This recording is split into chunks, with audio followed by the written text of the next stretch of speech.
I got a chance to be a fan and eventually work with the New Jersey Rock and Rollers from 94 to 97.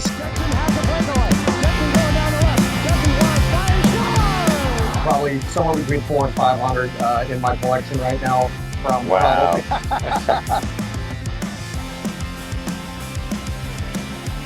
Adam and Steve are a little bit more seasoned than I am on age, so hey, Mess is throwing away all these shirts. Do you want them? And he's like, oh my God, do you know what these are? I would have to fake not being able to go to school so I can stay home in the middle of the day and watch an RHI Rewind or recast to a game. But as a collector, definitely the Tampa jerseys. I think the Detroit Mustangs are some of the more beautiful ones from the league. But when you talk popularity, obviously Anaheim, LA, San Jose, these teams that were multiple seasons on the West Coast. Steve sends me in the mail this stack of like 15 floppy disks. I'm like, what do I do with these? San Jose was, from the drop of the first puck, a top-tier RHI team. And it was our sport. This was something that we did every day. Tournaments, events, and NHL breakout with the uniforms, with the pants. Everyone had the freedom of expression. This was a platform for some of these NHLers to train in the offseason as well, right?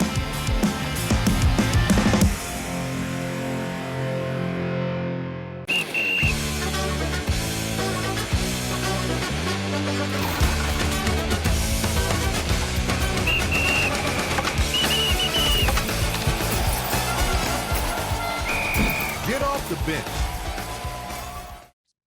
Hello, listeners, and welcome back to another episode of the Off the Bench Puckcast, brought to you by Bench Clears. I'm your host, the founder of Bench Clears, Joe Carson, and joined by my co-host, Steve Pona. In today's podcast, we're digging deep into the teams that made up the Roller Hockey International, their logos, their colors, their designs, and the amazing stories that brought them to life. We're honored to be joined today by two of the world's premier jersey and story collectors, Vince Omundson and Adam Stio. Welcome, guys. Let's get into it right away and hear how you both got interested in RHI and collecting jerseys. Adam, let's start with you. It was pretty interesting. I got a chance to be a fan and eventually work with the New Jersey Rock and Rollers from 94 to 97. So I got a chance in 97 to work with the team. Got a chance to work with Bob Anelos, who had worked with the organization for a long time, Chris Sofio, and a few of their trainers via summer camps and all loads of stuff. So got a chance to skate with the team. It was just an absolute blast. Bob gave me a jersey for helping out about a year later, maybe 98. And that's what all started it for me. He gave me a jersey from 94 that they did a lot of their fresh stuff with in 95 and 96. And it was just a Trevor Jobs jersey, number 16. And that's what started it all. And it started in 1998. It's still going. There's about probably somewhere between 400 and 500 in my collection right now. Wow. Probably from, and this is the World Roller Hockey League, RHI, various college programs that go back to the 60s. It's Major League Roller Hockey. It's when RHI came back in 99. It's world competitions. I've got jerseys from 16 different countries. So it's vast, it's crazy, and I have a problem. Yeah, where do you keep all those? And Joe, if In my anybody garage. doubts this number, it's probably on the low side. Yeah. I've been there, I've seen it, and it's mind-blowing. Yeah, we're going to need some footage of that after. Yeah, some B-roll. That's amazing. That is awesome. It's a lot of years. Yeah. You And wear Vince, it well. how about you? How did you get started in collecting? Adam and Steve are a little bit more seasoned than I am on age, so I growing up in Virginia, ESPN2 was just starting, so we had no idea RHI was even a thing until I stumbled across an RHI Rewind episode one day after school in '94. Of course, we didn't have the internet, so you're just kind of stuck. And word slowly got out through ESPN. I would have to fake not being able to go to school so I could stay home in the middle of the day and watch an RHI Rewind or recast to a game. In '94, I was lucky enough to visit my grandparents in Tampa and see the Tampa Tritons play a game. Nice. And growing up an ice hockey player, I got that love for roller hockey in the '90s, like most kids did. And I still to this day do a lot more inline than ice. Um, COVID happened. I was bored one day and came across something on Facebook about RHI. I was like, oh, I remember the Tritons. I looked up a jersey, bought one, and it's been downhill ever since. I've been on a whirlwind tour for just a couple of years now. Now I don't have 400 or 500 jerseys. My goal is just to get at least one game worn jersey from each team, and then maybe bump up to home and away of each team. The hunt has been awesome. A lot of guys obviously don't want to let jerseys go. A lot of jerseys have just disappeared into the ether. Um, some guys have multiple jerseys, and for some reason won't let a single one go. So it's a challenge, but it's awesome. They're a great piece of history for the game. I wish it had stuck around. It was an exciting time, being a kid, and now getting to relive that as an adult. So. Well, Vince, sitting on the sidelines on Facebook and watching you navigate the fan groups and the RHI groups, your collection pace has been one to watch and admire. Yeah, you're a networking fool, man. You're awesome to watch. Well, I will credit Adam. I think probably a third of my collection has come from him. So I've probably paid a couple months rent for Adam. So Helps feed my habit too. These are investments. They're only getting more. They're only appreciating in value, right? So don't say that. People are going to make it harder to buy them. Well, Joe, one of the reasons why I wanted to have both Vince and Adam on the podcast is, each of these guys were so integral to really supporting our process of redesigning all of the logos in their original form. And then, of course, capturing the jerseys so I was helping you, redesign all of the jerseys and all of the decorations that have made it onto every one of your pieces of merchandise. So really, without Vince and Adam, our job is incomplete and it's much more difficult. So these guys have been critical to the process. And we thank them for their manic disease. Yeah, absolutely. We owe you a huge debt of gratitude. Yes. In seeing these jerseys, it's way more than just like the front logo or something like that you can find, a pixelated picture of this Barracuda logo from 1996 and, redraw that. But what about like the alt logos on the back, the shoulder patches on the jerseys, the piping colors, all those different little intricate details? Like that's what's necessary in order to recreate these things. So without you guys, you can't find a picture of half of these jerseys online. I couldn't remember all of that detail, and without these guys, and really what I've learned through the process, Joe, is I may have been involved in creating all this stuff, but these guys know freaking more about it than I do. They're scary. Okay? Yeah. They're scary. We're excited to hear these stories. Adam's telling me stories when there were two people in the room, me and somebody else. Adam's telling me about the story of things that I don't remember. So there it is. That is awesome. Yeah. No, we want to hear. I've heard your stories many times. I know our listeners haven't yet, and they're excited too. But to have all of your stories come together, that's really going to bring this thing to life. So, is there a special team that stands out to you guys? Vince, you said you grew up in Virginia, right? You were a Tampa Bay Tritons team. Is that like your go-to team? It is just because of the memory of being able to see the team. Obviously, the team only lasted one season. I have two game issue jerseys. That is one of the few that I cannot find any game. Well, let me rephrase that. I have found through Adam. We have found a set of home jerseys. The gentleman refuses to let any of them go. So that was just more of a core memory for me. I don't think growing up, I specifically had a team. It's like I said, especially growing up in Virginia, we didn't have a lot of access to roller hockey. It's more of a West Coast, Northeast thing like that. But as a collector, definitely the Tampa jerseys. I think the Detroit Mustangs are some of the more beautiful ones from the league. But when you talk popularity, obviously Anaheim, LA, San Jose, these teams that were multiple seasons on the West Coast that really brought the fans in. Is kind of what helped shape that game, especially on California, where it's still very popular. Yeah, Yeah, I'm in San Diego now, and we play pickup every Monday. And like you said, I grew up kind of playing ice hockey and roller like you, but I still play inline, but not so much ice hockey. So it's still, roller hockey is very big in SoCal out here, and it's awesome to kind of see this revival. So now I take my tanks to pick up Mondays, and all the other kids on the rink have them and stuff too. It's awesome. So um, is that gentleman who has the Tampa Bay jerseys who won't let him go, Mark Messier, the old owner? So Adam can give you a little more detail than this. They did come from Mr. Messier, yes. Wow, okay. That's funny.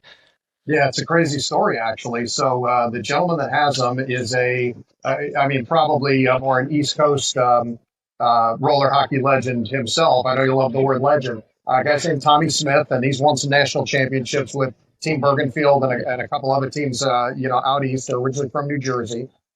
He had a chance to intern and work in a few different areas of production. One of the shows that he worked on was Howard Stern. I mean, he's had an amazing career, and he does his own podcast and all that sort of stuff. Tommy's an amazing guy. All the guys that he was playing with, always tough teams to play against. They were always a blast. But anyway, he had gotten contacted by somebody that worked for Messier. He was selling his apartment in New York City, and when he sold the apartment, he was essentially trashing stuff, and the gentleman that was there helping him take everything out took the jerseys, and he knew Tommy was a hockey guy and said, hey, Mess is throwing away all these shirts. Do you want them? And he's like, oh my God, do you know what these are? And he's held on to them. I don't know, Vince, probably, what are we talking, 4 or 5 years?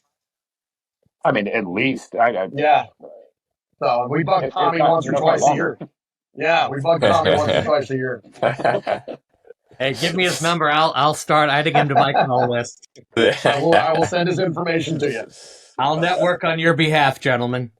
It's going to be real fun. We're going to get you guys whatever you want. I'll show you the collection after and send it all over because it's pretty awesome. Yeah. So, and I'll never forget when Steve were like, Steve, where do we get these logos? Do you have any of like the alt logos? Is there a database or something? Because I dug up some weird websites that like there are still some decent resources out there. But Steve sends me in the mail this stack of like 15 floppy disks. I'm like, what do I do with these? Like, so, I bought like an external floppy disk reader. I was calling my local like library. I'm like, do you guys have like a reader for floppy disks? They're like, no, we got rid of that like 30 years ago. I was like, all right, so you're gonna go there too now, Joe? Okay, all right. hey, it dates me too. I remember booting up the old floppy disk. But yeah, so then I ended up buying like a floppy disk reader off Amazon, and none of the disks worked. I had to download some like weird software to like try to extract the files from it, and it was just like, we need pictures of the actual jersey. So that's where you guys came in and filled in the blanks for us, which was awesome. So, yeah. Hey guys, we figured that if you're here, you're probably a die-hard fan, or should I say a roller hockey maniac like me, and you want to see some real stuff. I'm talking jerseys, logos, designs. Well, we have recreated the jersey designs into a full RHI collection, and thought that showing you these might be a lot cooler than just seeing 4 enthusiasts talk about them.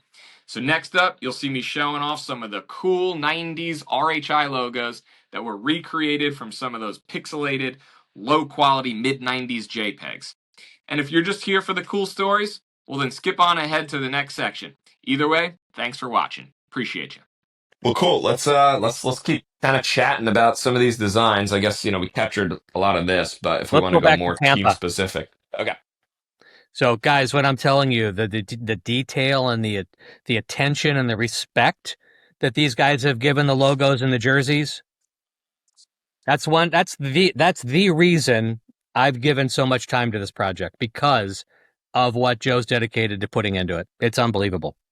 Yeah, we made sure to make you guys proud and really get it right. So, in going back to Tampa, yeah, here's our Tritons recreate. We had some fun with the bottom lines there, but let's see how much like kind of detail you can see there.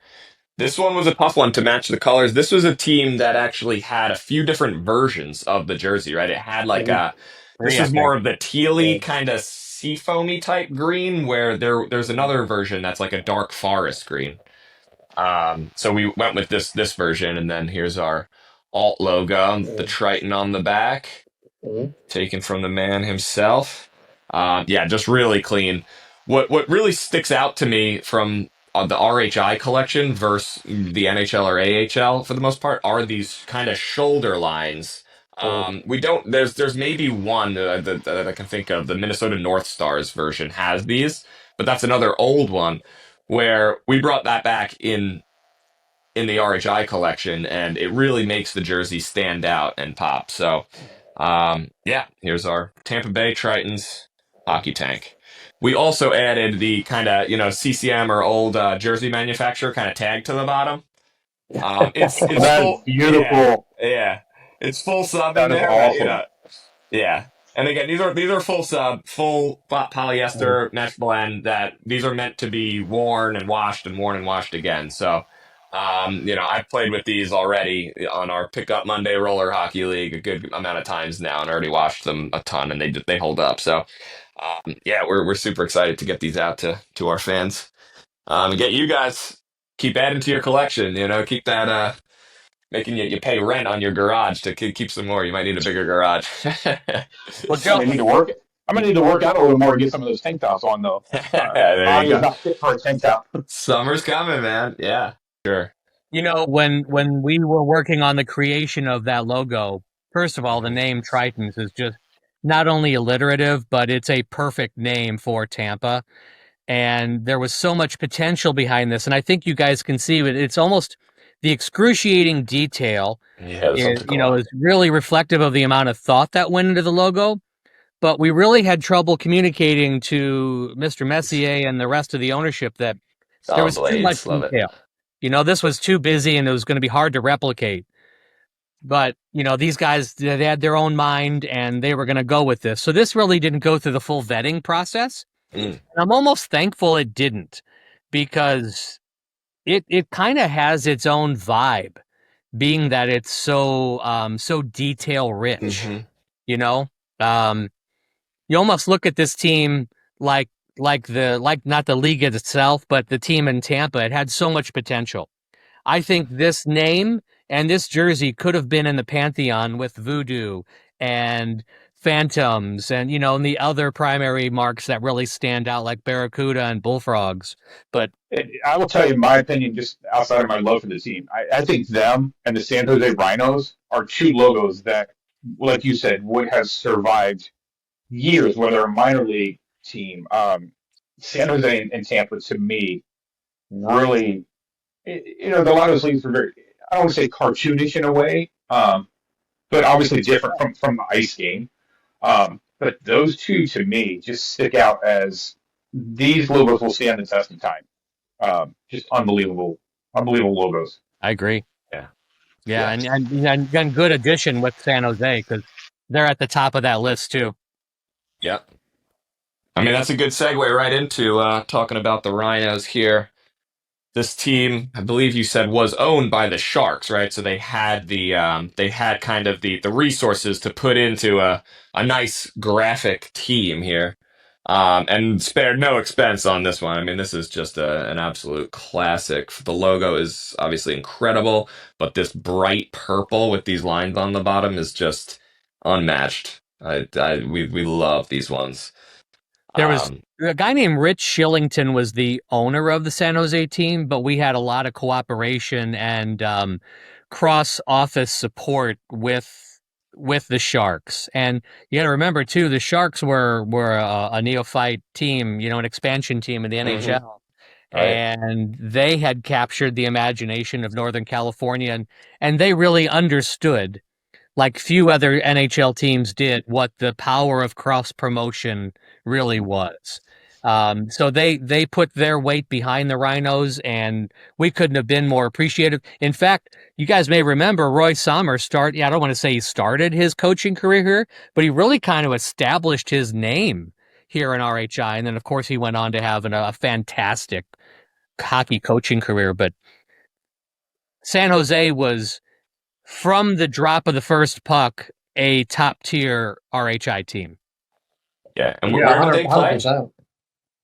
Where the Sharks play, or what's now the what used to be the San Jose Arena, I mean now it's the Shark Tank Pavilion. Shark Tank. Yeah.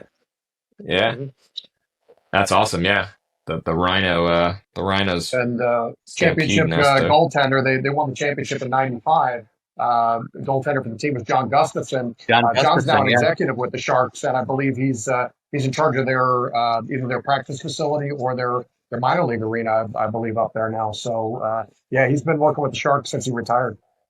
Well, not to drop any hints, but John may be joining us on the podcast someday soon. There we go. Big good guy to talk Come to. on, John. Great goaltender, great guy. Well, got some sweet really, stuff that for tells you. the story of what RHI was all about. You know, a lot of guys like Roy Sommer, like another guy we talked about, they started their career here, and they then built not only a hockey career or a life in hockey, but they rose to the heights of the NHL and even the pinnacle of the NHL. So RHI was so important in so many ways, and we saw it then, we knew it then, these guys knew it then, and you know, it's just I think that's why we're still here talking about him 30 years later. Yeah, it was. Yeah, the amount of names that came out of that league, even if they didn't make it to the NHL, you know, if you had a local AHL team and you're following some, I mean, I look back at some of these names now and just like I knew these guys never went to the NHL, but they still stick in your head. You know, like you said, you know, Gustafson, obviously Sasha Makovic, who played in San Jose, who did make it to the NHL. You know, Walt Dumney, who played out in Las Vegas for a year. Right. You know, there were some big names. You could Anaheim, Jared Bednar, who just won a Stanley Cup with Colorado as a head coach. You know, playing in the league. So, yeah, I'd like to see that trend continue. And I think we are. You know, you see guys like Pat Maroon and you know, Connor Bedard, these guys that you know are playing the game. And I think it's helped the NHL game as well. But I'd love to see it, you know, come back in some sort of a bigger fashion again too. Well, Vince, I mean, Mark Wolf, another great example, minor league. I don't want to call it legend because that's another Joe word, but you know, really, Mark fits in that category, right? Of top minor league players that thrived in RHI under those rules. So yeah, Doug Lawrence, you know, who you know, if you're in Oklahoma City, that name is synonymous with hockey in Oklahoma. You know, they're just huge names living out here. You know, I was lucky enough to go to a major league roller hockey game and got to see Hugo Belanger, who played for the Vultures. I think had, you know, what 160 points one season. You know, the only season they had. The guy never made it to the NHL, but you know, still just a big name in the game. So. Well, and these guys that we're all talking about, and there's a laundry list that goes a lot deeper, but these are the guys that Ralph Backstrom designed the rules for. You know, these are the guys who had the wheels or, you know, had the skates. They had the hands. They had the hockey sense to use that open space. They knew exactly what was going on, but for whatever reason, they couldn't crack the code and get to the next level. But what a career they made for themselves. And I think, you know, RHI was such a platform for them to really showcase their skill and maybe reach their full potential, you know? I think there's probably several guys you look back that might not have even been AHL guys at the time. But, you know, yeah, the skill of having to skate inline and learn almost kind of re-skate from ice to inline and more of the hands game and the speed and the skill probably took a lot of these guys from maybe never leaving the ECHL, you know, to at least reaching the AHL. So, yeah, 100% agree that, you know, it just obviously helps the potential of guys to move up from one league to another. Yeah.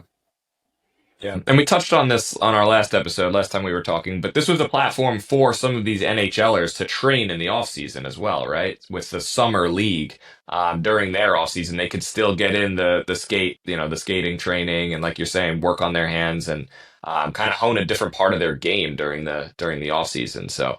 Yeah, we saw a few guys, Joe, on two ways, you know, who were looking to maybe boost a skill set and maybe, you know, get to the NHL versus on a two-way. And then, of course, we all know about the Brian Trottiers and the Rick Wilsons, and, you know, we can go on with the former NHLers who came back and enjoyed a great time on wheels too, you know, and they brought a lot to the league.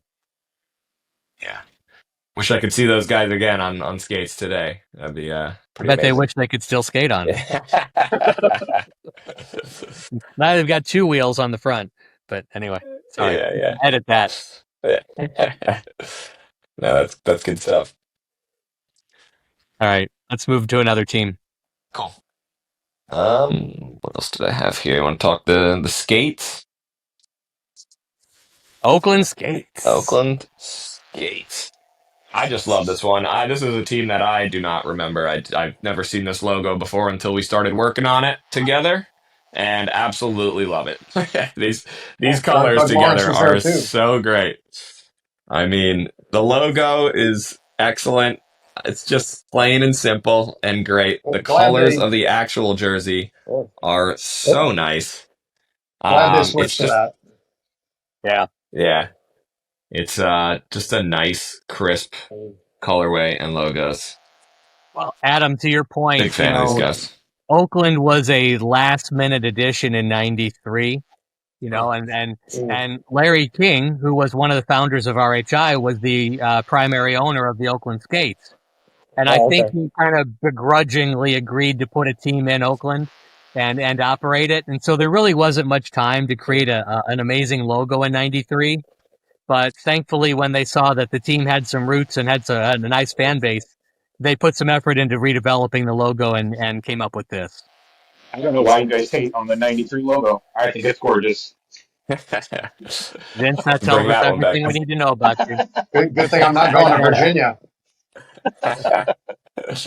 We'll have to bring that back as a retro edition. Yeah, we'll drop in that '93 or that '92 logo or '93 logo on top of this, and yeah. We'll see what that put is. it on top of Vince's face as like one of those filters. Snapchat filter on your face. Yeah, there you go. 93 Skates logo. So how long were these guys around for? When did they play? Well, they were an original team. They skated through '96. Wow. 96, 93 to 96, Yeah. And where did they play then? Well, they played in the Oakland Alameda Coliseum Arena. They played right there on the big campus. And so, I think the great story about Oakland is, they went from barely being formed at the start of the season to making it all the way to the championship game in '93 against Anaheim. Wow. Yeah, and we played, I think we played both games at the Pond. And that was pre-sport court. So that was on the smooth concrete floor. Yes. How many teams played on the concrete? I know you were saying the Barracuda did as well, right? Several. Just right on the sports arena over here where the Gulls play now.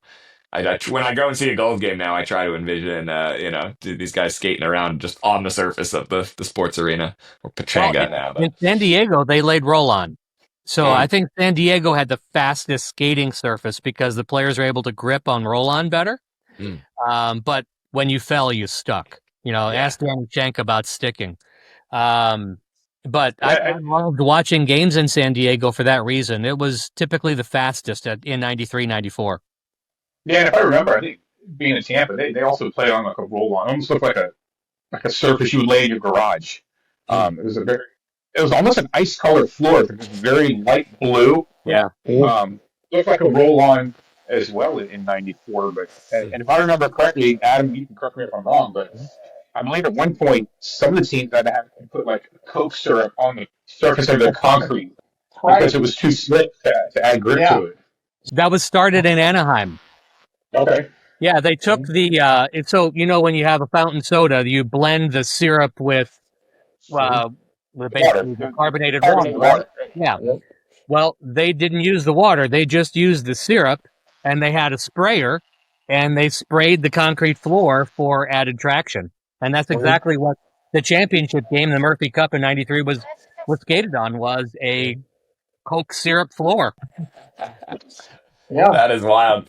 Isn't that crazy? Sponsored by them on the boards. Yeah. but either way, the original '92 tour that they were bringing around to Vegas and I think with the Phoenix, LA, a couple cities that they did the pre '93 tour was I think they tried that on one of the floors. I know they tried using I can't remember, it was a baking soda or something. They put some sort of powder on the floor on one of the events as well. And I remember talking with Darren Goodwin about it one time, and he was came up and he purchased an arch, and he's been involved in roller hockey since the beginning as well. And it was always good hearing stories from him about all the different things that they used to do to try and get some tackiness to the floor, because the wheels were not like they are now. They were more the durometers of the wheels were a lot harder, and companies like Levada 86A. and everybody were experimenting with wheels in the 90s to make them softer. And Kuzak and all these different companies were trying to make gummy or gluey wheels. They came up with some really awesome names. I think Levada had the Bad Boys. I think that was one of my favorite wheels. And then they came out. Hyper had the Formula G, and they had a few other different ones. But they were always trying to find some way to put some tackiness on the floor back then, and it's exciting before the sport. Well, Adam, we had kind of had a struggle between the flex of the plastic frame, the hub trying to hold the wheel. Yep. And there's nothing. The game just wasn't quite there yet in 92, 93, but in 94. When Sure Grip frames came out and Levada came out with a frame, and we started to understand how to mount them to the boots. We had better cores on the wheels. We had better mixes on the urethane. Oh, yeah. 94 is when we really started to understand, this game is really fun. You really watch some great hockey. And that was the trigger for ESPN. That was the epiphany for them, too. So when did ESPN come on as a sponsor, or I guess when these games were aired? 95? 95, I believe, yeah. 95, 96, 97. Because we had to do the merger with the World Roller Hockey League and David McLean. And I'll tell you, the guys, you guys probably know this because you know more about the league than I do. That WRHL had the TV contract with ESPN. What RHI had were the cities. And, deep in the corner offices of RHI, we were, we didn't know what David McLean was up to. We didn't know if he was going to use the tournament-style central location as sort of a demonstration to sell franchises and to go after the markets that we weren't in yet. So we aggressively expanded, thinking that we were going to move chess pieces on the board before he could get there. When in fact, David really didn't even have any interest in going to cities. He just wanted to do a TV event, but it made sense for us to ultimately merge. And I think we really have our ESPN to thank for that too, because they wanted the diversity of a Portland versus an Anaheim versus a Tampa and a New Jersey. And they wanted to reach the corners of the continent versus just having a beach rink, which I think ultimately you put these two ingredients together and it made a beautiful cake.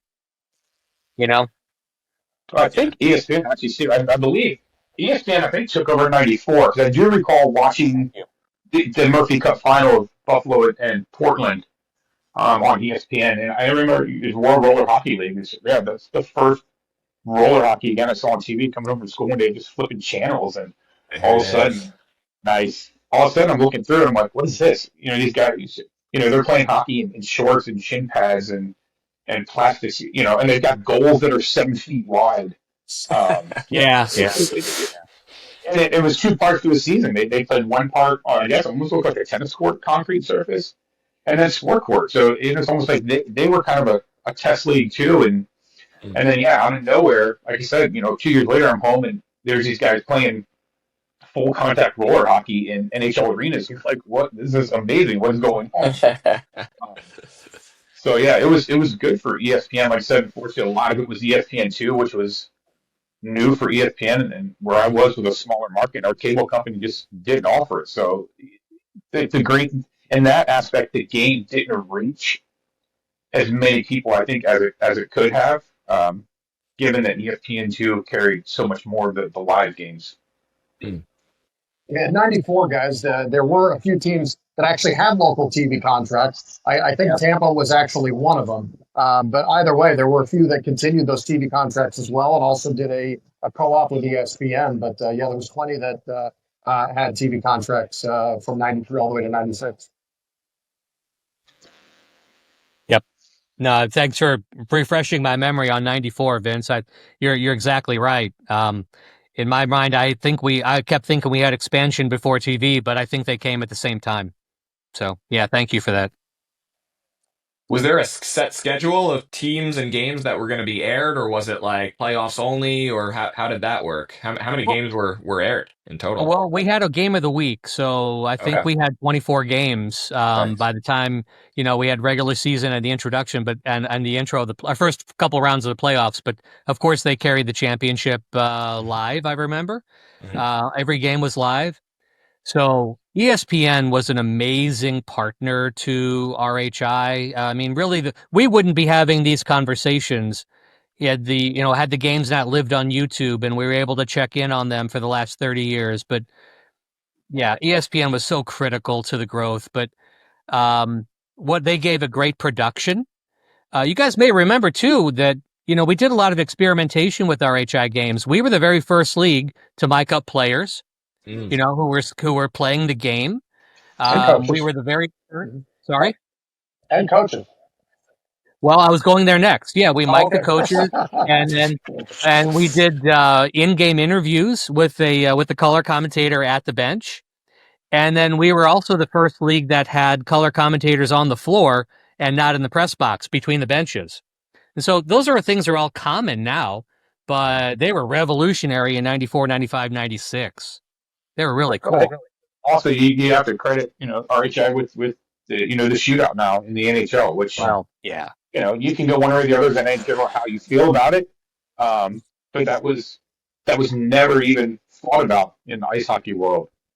Well, Vince, now you're talking about a set of 25 different rules that turned hockey on its head, right? But shootout, controversial or not, was revolutionary. 100%. 100%. The fans, loved it. I think most fans still like it now. I don't know. We could argue about that for hours, but no, I think, like you said, there were several rules and things that RHI did that I think the NHL had to step back and look. And, bringing it back to your jerseys, I think the sublimation is one of those things. It is. You look back at, when teams started doing these third jerseys, I think Vancouver for the biggest one, when they did the red gradient skate logo with the sublimated diagonal stripes. I mean, that was really nothing you could see in the NHL. Everything was stitched, striping, tubing. Everything was its own piece of fabric. And then all of a sudden these third jerseys come out, and you get the LA Kings with the big Burger King and the sublimated swoosh, and the Anaheim Ducks with the duck jumping through the ice. Yeah. So you look back at how these things have come together, and RHI definitely is still. If you pay attention, there's a lot of RHI you see in the pro game now. Well, there's a ton. And Vince, you talking about the jerseys and the use of sublimation. I really consider that one of the greatest experiences of my life was learning about that process and learning of how we could use that canvas to showcase the logos and the colors, because it exploded our creativity and what was possible. And as important as I told you that ESPN was, maybe even more important to the success of the league and everything that we're talking about today, was CCM. All right. All of our foundational partners, the Bauers, the Karus, the CCMs, were critical to establishing the foundation of RHI, but none more so were important to creating the look and the feel of RHI than CCM. So sublimation, as one example, almost happened by necessity, because we knew as a design ethos, we wanted to have big crests. We needed to make a brand splash, but we couldn't embroider crests that big without it being heavy and pulling the players or getting in the ways, because we used lighter gear. We didn't use the full shoulders or the full deep elbows, and that stuff was getting in the way of the heavy crests. So we needed a way to kind of create a new canvas, and sublimation was like a godsend. All of a sudden, here came sublimation, and CCM embraced it. They introduced it to us, and we went wild with it.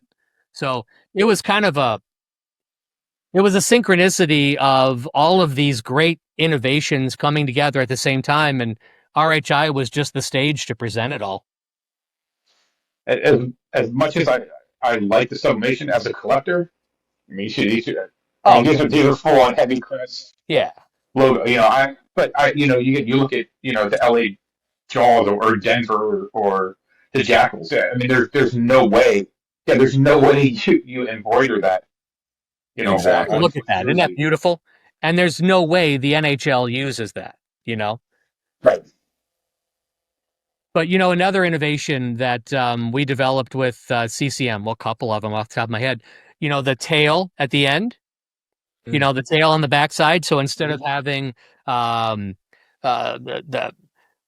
I don't want to sound like I'm being critical of the NHL jerseys, but you have those stripes around the base of the jersey, and they're so heavy.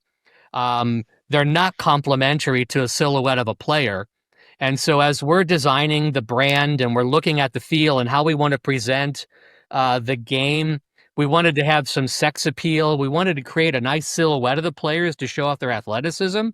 And one way to do that was to not have these square jerseys hanging off their shoulders, was to create, just a little bit of a weight pull, so we can have that jersey just kind of hang a little tighter and exactly, Vince, right? But that tail was critical to creating that look, and that look survives today. And I think, if I'm correct, looking at those, I think that started in '95, because I think most of my '94s still have that flat. But you start getting '95, you're seeing this. Yeah, it's like a rounded.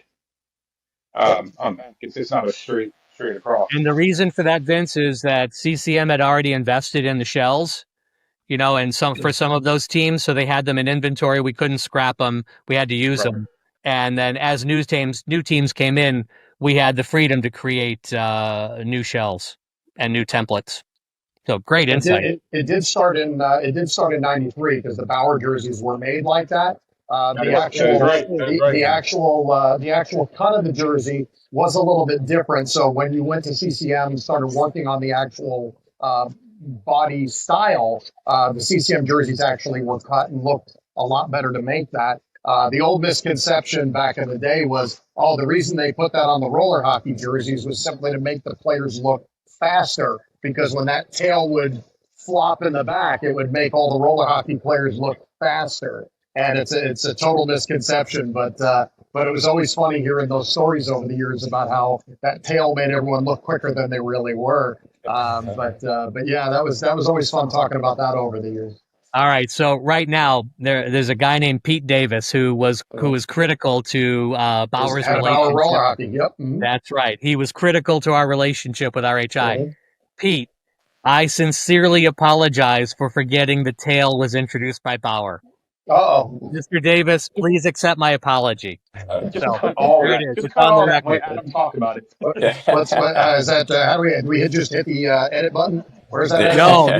I think Pete needs to hear my apology. Okay, there you go. Correct. I believe when they went to Reebok, though, I don't think they had that tail on them again, right? They went back to the flat design. No, correct. No, they stayed. No, the jerseys were straight trim in '96. Yeah, I'm pretty sure Reebok they went to the straight trim again. There was no CCM and Bauer, I believe, were the only tail, because I know it's not on the Burleys. The '96 jerseys were a completely different cut. Everybody hated them because the shoulders and the neck were so much big. I mean, the shoulders to the neck were right here on most jerseys. The problem is the Reebok jerseys, the collars came down so much more. And there were, and I don't know if you know this, Vince, but when you're collecting jerseys from '96, there were a few teams that had to reorder them because the guys would normally wear a 54, and some of the jerseys would wear so big they would have to switch to a lower jersey. So I actually have a jersey from the Long Island Jaws that was used slightly, but I know there's another home jersey of the same player out there. But I know for a fact Anaheim had issues, Long Island had issues, and trying to think of there were a couple other ones, but Vancouver just switched back. They didn't go to the Reebok; they switched back to the Segoy in '96. Right. So they were the only team not using Reebok jerseys in '96. Yeah. Right. Well, you guys have to forgive me. I've got to exonerate myself. I was gone from the league by then, so I was already focused on WPHL and some other things. So I apologize. Didn't mean to sound so defensive there. No worries. That's why we're here. Hold me right there and hold me accountable, right? We will. Oh, I know you will. We hold you accountable for Burleys. No, no offense, Burleys, but no. Well, everything there 99 was last minute and single entity anyway, or they tried. Yeah, and I don't know this backstory there, but Burley's probably deserves a bit of respect and appreciation, Adam, for that very reason. That things were last minute, and they probably held some things together for the team, so they probably owe a debt of gratitude to him. Yeah, it's amazing to hear just all the innovations that this league brought, but especially through the jerseys and the cuts and things like that. That even the NHL and stuff uses now. I Pants. do. We didn't we're in the mention same. pants. And the pants. That's right. Yeah. Speaking of that, did anyone tuck the long back jerseys in, or was that a no go? There were a few guys that I saw over the years. I mean, it wasn't very common because it was weird how some of the guys would wear physical pants and then wear the actual roller hockey pants over them. So they were wearing full ice hockey pants, and then they were wearing the pants over them. Some of the teams had to actually tailor them, even though they ordered like XL and double XL pants. They had to tailor some of them over the years for people to act because they didn't like wearing the girdles. Girdles. The CCM designed specific girdles. I know Cooper, when Bauer was with him and Cooper had some of the girdles and everything. But yeah, a lot of guys just didn't like wearing that girdle. And I think most of the guys did wear them, but the pants were still, a lot of guys wore those, and some guys tucked them into the actual ice hockey into the kidney areas, and some guys did tuck them in the actual roller hockey pants, but very few. Adam, when I was the director of the supplier pool, I really had a huge learning curve because I was a young guy and I was trying to adhere to the rules and I was trying to enforce the rules. And, I'd have these conversations with the locker room guys and the equipment managers and the players, and they're like, no, Steve, like, you may have the rules, but we're not living by them. Sorry, dude. We love you, but that's not happening. I had to understand that we had to create more options for guys like that, and guys that just couldn't wear the girdle, guys that couldn't wear the pant, guys that needed, for whatever reason, to be their professional selves, needed something different than what we were offering. And that was a big learning experience for me. Yep, and then just get something else and black it out. You'll be fine. Right. You talk about the pants. There were several teams that wore ice hockey pants with ice hockey socks. Yes. Tampa, I think Montreal at one point, Pittsburgh. These guys they look like ice hockey players just on rollerblades. I can't imagine how hot that was. Some of these arenas are already warm enough, and now you're saying no, put on the heavy wool socks and your ice hockey pants. Yeah. Ooh, that's and these jerseys are they're not lightweight, which obviously again makes them fun to collect, but until that full sublimation, some of these jerseys, they've got some weight to them. They do. Some of them were actually heavier than having an embroidered crest after all that. Yeah. Yeah, Pittsburgh was one of the weird ones, though. If you go back to that, yes, they did wear the pants and socks, but their trainers actually, when they did their uniforms and everything, decided to go with a full air knit, where everyone had a very thick ultra-fill micro mesh jersey. They went with a full air knit, kind of, I wouldn't even say like a football jersey, but it was a full air knit. The holes were big, so their jerseys were the lightest in the league. They also did zero stitching, zero. They had sublimated logos, and they were the away jersey was absolutely beautiful. As I'm sure Joe is going to, eventually show it. Yeah, we got. There you go, right away. So the home shirt had the mini logo and everything with the Phantom spelled out. They had their numbers were pressed on. Their name bars were an air knit material with pressed on letters. So everything was very, very light, and they were the smartest team in '94. No doubt about it. And they had the most experienced locker room crew. Yeah, it's so gorgeous. Yeah, was this their normal home? Stuff. Yeah, they did.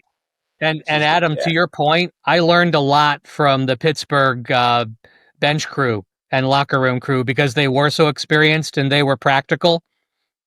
Great professional team. Yeah, this one goes back to just kind of the full sub that you guys are talking about, that, Bench Clears makes all of our products full sublimated for things like this.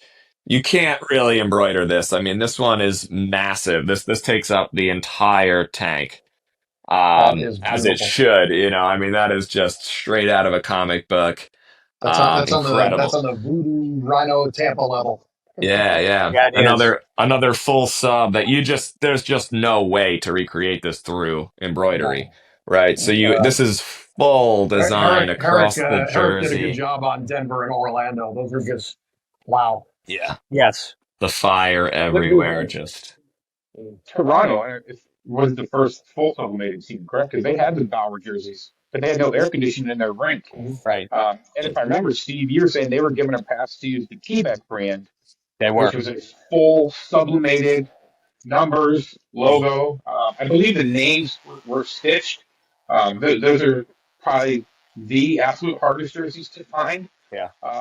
Luckily for Adam and myself, we were able to track one or two down.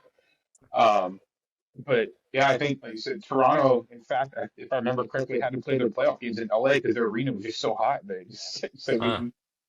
I mean, no air conditioning at the time in Toronto. That rink was only made for ice hockey in the winter, Yeah. It's and where the these guys, Marlies play now. Huh? The AHL Marlies. But, Vince, you brought up an amazing reminder that Quebec Sublime was, they're right there as 1B under CCM, or maybe 1C under Bauer CCM, because Quebec Sublime was really the company that delivered as a subcontractor to both Bauer and CCM. They brought sublimation to those factories. So I would say half of our jerseys were actually on the Quebec Sublime production lines and then finished at CCM. They also produced the RHI's All Star jerseys in '96. They have the Reebok logos on them, but they're not Reebok jerseys. that's right, that's They right. probably did the All-Star jerseys for 94 and 95 because in 94 is when we had the Vancouver the game, and that's where we implemented that mountains and oceans sort of esoteric interpretive design that carried through the next couple of years too. Speaking of, do you guys have those jerseys available? Because we're gonna need we need the assets for those too, those designs, so we can recreate them because they're Oh, pretty funky. Those somebody's are pretty going to get fun. them. Yeah, yeah. Yeah, That's one unfortunately, we I'm at haven't an event recreated in. yet. Yeah, there you go. There's the original.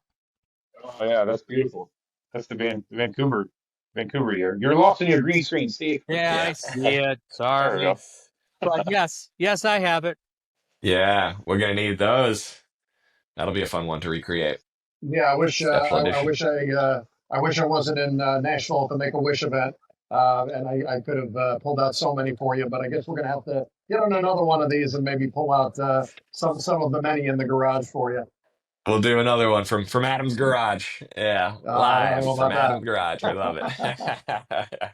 Well, that's where my collection is. My collection toppled my closet about 2 years ago, so I have been relegated into the garage as well. So it tells you how much weight these jerseys.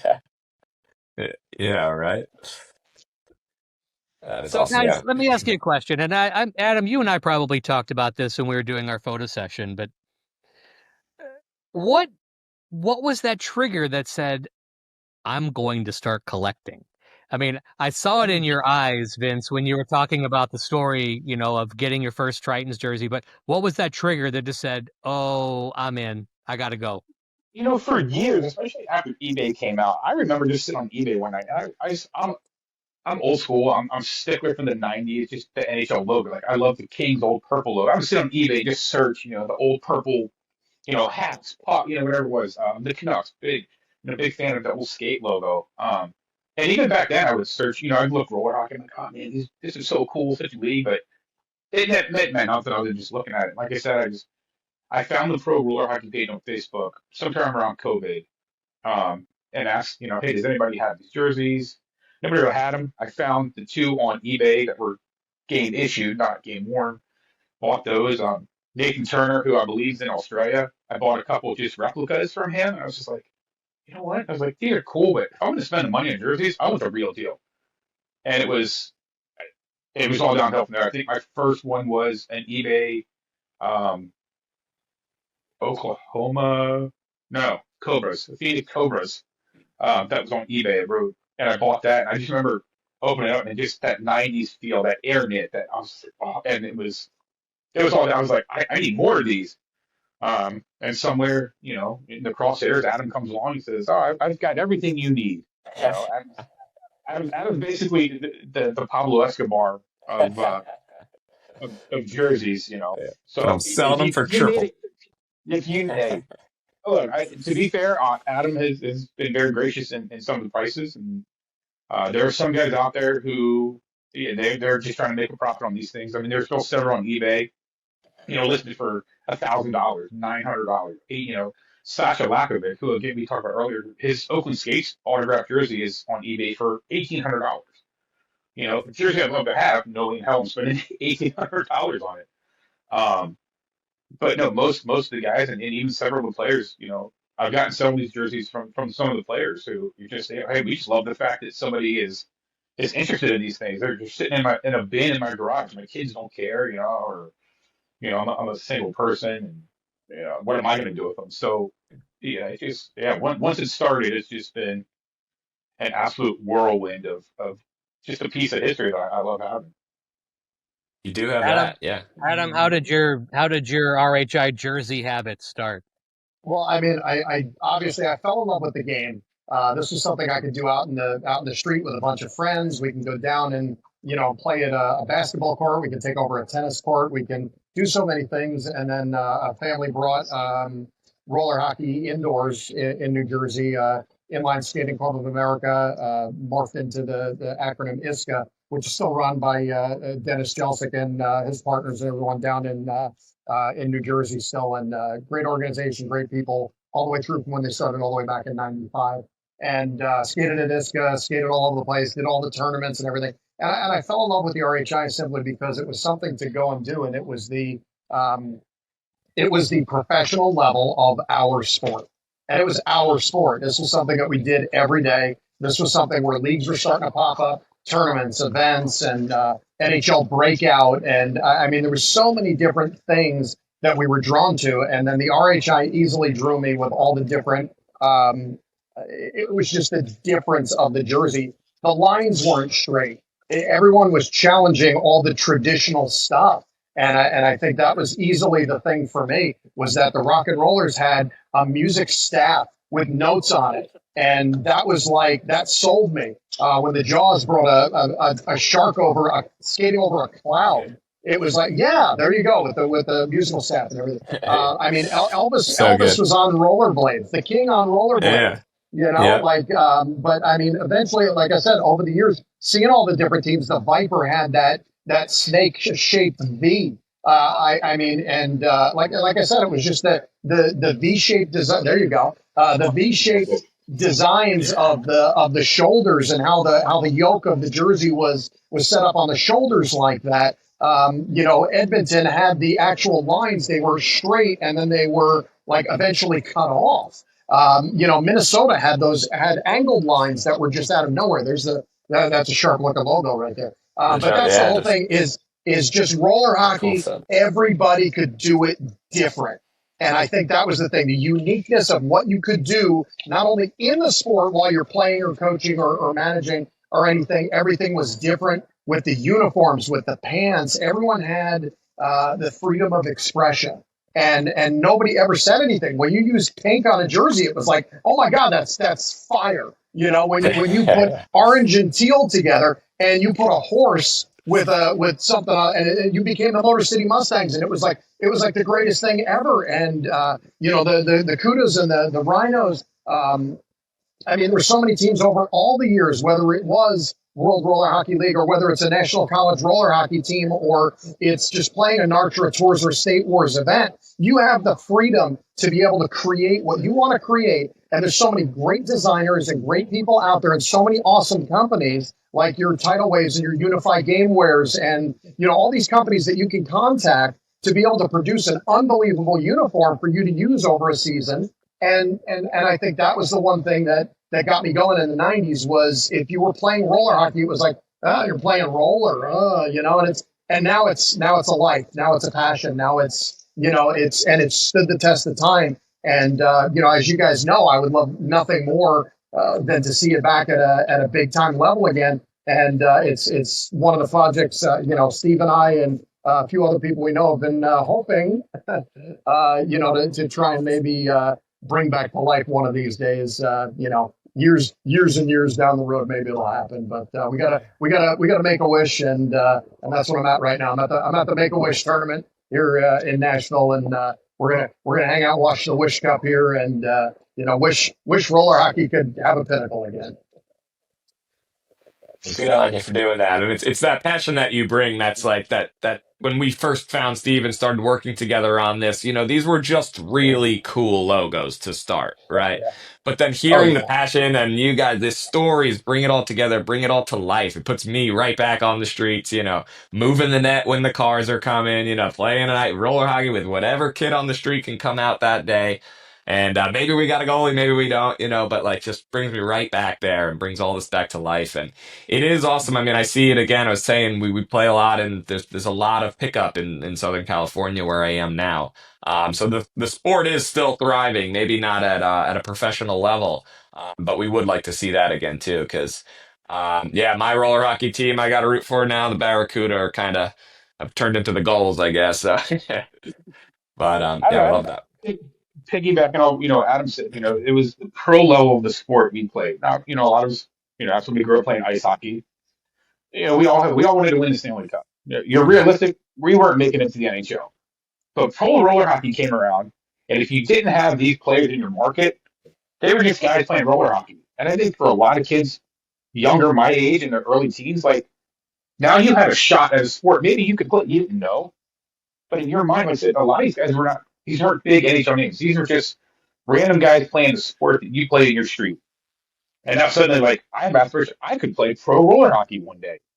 Unfortunately, obviously, for the league, it fizzled out. But I think that, the cost of tickets to get into a game, there was so much that went right with that league. Yeah. On top of the designs. I don't know, when you play ice hockey, every team basically had a jersey that was given out by the rink with a single color. I played in Woodbridge, Virginia. It was Prince William Ice Hockey. You were the red team. You were the blue team. Mm-hmm. Even then, very rarely did you see beer league teams with, their own customer. They might all buy a replica pro team, and we're going to be the so-and-so. But again, the sublimation. And now, like, every beer league, every place you go in a beer league, guys they've got their sublimated jerseys, they've got the socks, and it's just incredible what hockey has become, and where would it be had RHI never became a thing?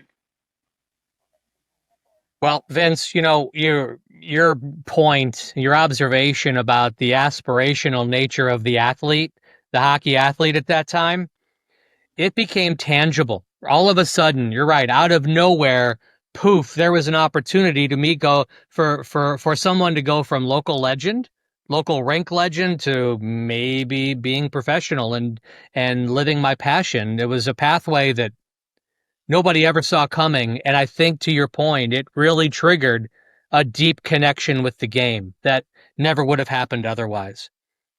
Now, Adam and Vince, tell me how many guys rose through the ranks from those tryout camps, from local legend status to league player. Well, How many guys were on quads? How many guys were on quads? How many guys were on quads? Oh, wow. I mean, the first one that comes into my head is Jimmy Pavona. He was a New York City. Yeah, he was a New York City legend. And, Yes. just outside of not only being in New York City, but I mean, everywhere he went. And, he was playing for the New York City Cyclones, ran by Richie Rich. And, they had so many great guys on those teams over the years. Even guys like Mike Enright, who still was playing on that team back in the day. He's playing in the World Games right now for the Masters and Legends over in the I think it's over 38, and the World competition happening right now over in Germany, if I remember correctly. But either way, Jimmy came out for a tryout and ended up making Connecticut and played. I think he was the only player in '93 to wear quads the whole year, and he was a force. I thought we had one more in Portland. I was going to say the number was 2 because I knew Jimmy, and I think there was a player in Portland that also had quads. in I '93. cannot remember off the top of my head. I mean, Jimmy's a good buddy of mine, so obviously I got to mention him. Yeah, and he deserves mentioning. But I mean, just not only a great player, but a really cool human being too. Mhm. I'm looking at a rage rock. The only even semi-local guy for me here on the East Coast would be CJ Yoder, who obviously is a legend in the inline game, playing in Pennsylvania. But if I remember correctly, he played for St. Louis. Um, yeah, I think the potential for a lot of younger kids who have made it to some sort of pro level roller hockey was higher had the game stuck around. Um, Obviously, a lot of kids play the game now, but I mean, the roller game is still very strong with guys our age, mid to late 40s, who grew up with pro roller hockey. I wear my jerseys to the rinks every once in a while if I go to a tournament, and it's the older guys like, oh my god, is that roller hockey in that? I forgot all about that league. Young kids, they're just like, oh, whatever, you're wearing a jersey, cool. Um, yeah, I think that the pro roller game really, I don't think it gets enough credit for where the game of even ice hockey is today. Well, I mean, I think we've all kind of experienced in our career that Ralph's version of hockey rules became the ultimate version of the hockey rule. Eliminating the offsides, 4-on-4, everything that Ralph brought to RHI. I think we hear it from Pat Maroon. We hear it from the guys like Vince, you mentioned earlier, the Bedards and the other NHL players that made it to the NHL. They prefer the inline rules and they prefer the inline game. I really think this is the ultimate expression of what hockey should be today. I really do. And I'm torn. I'm an old school hockey guy. Yeah. And I watch some of the Nard stuff, and what they call the pro game nowadays. And it's not what I grew up with. Maybe it's nostalgia, but to me, the players are better. They are stronger. They are faster. Oh, yeah. But they play a slower game. A lot of this, backtracking, set up in my zone, waiting for that perfect pass. Where you go back and you watch these RHI. I mean, there was no circling back. It was Nope. go go go. I mean, I still watch, the Buffalo Stampede Murphy Cup game, and Vecchiarelli is just. Whew, he's a I mean, beast. he's just hauling ass. I mean, the speed this guy had. And I argue with these people all the time, like, oh, the pro game is so much better now. Is there more skill? Absolutely. Guys being able to stop on a dime and turn around. But I think, and people are coming, I think the roller game, what RHI did good was the physical aspect of allowing hitting. And I understand, our roller hockey is about skill, but I think if you add the element of physical contact, it does speed the game up because there's not this, I'm going to sit and wait because I know I'm going to get bulldozed.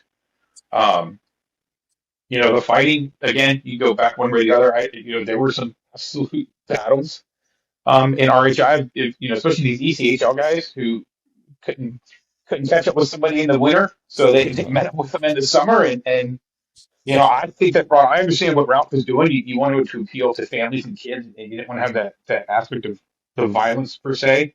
But I definitely think if the game is to come back, it has to have that full contact physical aspect to really appeal to fans right now. Well, I think, we'll address this kind of subject with all of our guests, but Vince, I think you're right on it.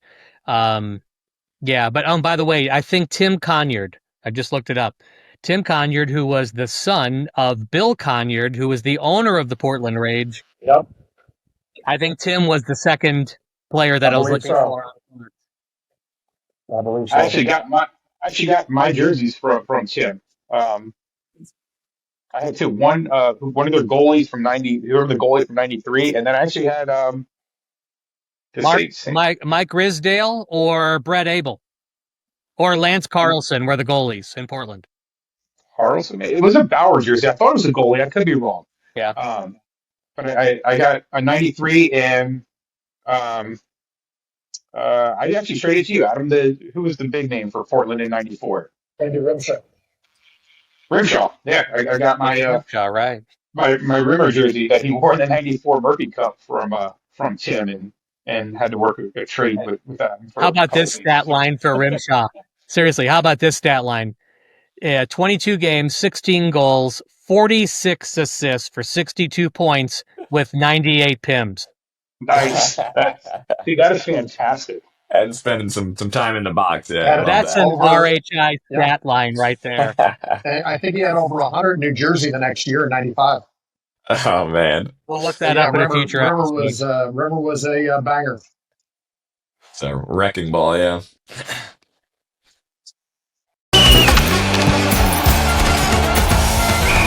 Get off the bench.